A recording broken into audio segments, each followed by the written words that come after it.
ಗದಗ ಜಿಲ್ಲೆಯ ರೋಣ ಪಟ್ಟಣದಲ್ಲಿರುವ ಪರವೀಕ್ಷಣ ಮಂದಿರ ಹಾಳು ಕೊಂಪಿಯಂತಾಗಿದೆ. ಹಚ್ಚ ಹಸುರಾಗಿ ಸುಂದರವಾಗಿ ಕಾಣಬೇಕಿದ್ದ ಪರವೀಕ್ಷ ಮಂದಿರ ನೀರಾವರಿ ಇಲಾಖೆ ನಿರ್ಲಕ್ಷ್ಯದಿಂದ ಗಿಡಗಳು ಬೆಳೆದುಕೊಂಡಿದ್ದು ಹಾಳು ಕೊಂಪಿಯಂತಾಗಿದೆ. ಇನ್ನು ಇಲ್ಲಿ ಸಾಕಷ್ಟು ವೃದ್ಧರು ಮತ್ತು ಮಹಿಳೆಯರು ಬೆಳಗಿನ ಯೋಗಾಸನ ಮತ್ತು ವ್ಯಾಯಾಮ ಮಾಡಲು ಆಗಮಿಸುತ್ತಿದ್ದರು. ಆದರೆ ಈಗಿನ ಪರಿಸ್ಥಿತಿಯಲ್ಲಿ ಯಾರೊಬ್ಬರೂ ಆ ಕಡೆ ಹೋಗದಂತ ಪರಿಸ್ಥಿತಿ ನಿರ್ಮಾಣವಾಗಿದೆ. ಆದಷ್ಟು ಬೇಗ ಅಧಿಕಾರಿಗಳು ಇತ್ತ ಕಡೆ ಗಮನ ಹರಿಸಿ ಸುಂದರ ಉದ್ಯಾನವನ ಮಾಡಬೇಕೆನ್ನುವುದು ಸಾರ್ವಜನಿಕರ ಆಶಯವಾಗಿದೆ. ನೀರಾವರಿ ಇಲಾಖೆಗೆ ಸಂಬಂಧಪಟ್ಟಂಥ ಪರಿವೀಕ್ಷಣಾ ಮಂದಿರದಲ್ಲಿ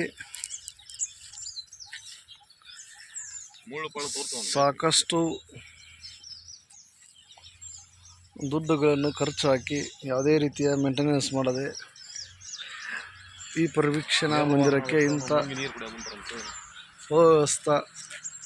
ಅವ್ಯವಸ್ಥೆ ರೀತಿಯಲ್ಲಿ ಇರ್ತಕ್ಕಂಥ ಪರಿವೀಕ್ಷಣಾ ಮಂದಿರ ನಿರ್ವಹಣಾ ವೆಚ್ಚವನ್ನು ಇಲಾಖೆಗಳು ತಮ್ಮ ಸ್ವಂತಕ್ಕೆ ಬಳಸಿಕೊಂಡು ಇಲಾಖೆ ಅಧಿಕಾರಿಗಳು ತಮ್ಮ ಸ್ವಂತಕ್ಕೆ ಬಳಸಿಕೊಂಡು ಈ ಪರಿವೀಕ್ಷಣಾ ಮಂದಿರವನ್ನು ಇಂಥ ಒಂದು ಹಾಳು ಪಂಪೆ ಮಾಡಿರ್ತಕ್ಕಂಥದ್ದನ್ನು ಇಲ್ಲಿ ಗಮನಿಸಬಹುದು.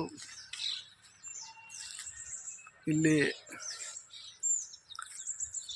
ಯಾವುದೇ ಒಬ್ಬ ಪ್ರವಾಸಿಗರು ಬರದಂಥ ಸ್ಥಿತಿ ನಿರ್ಮಾಣವಾಗಿದೆ.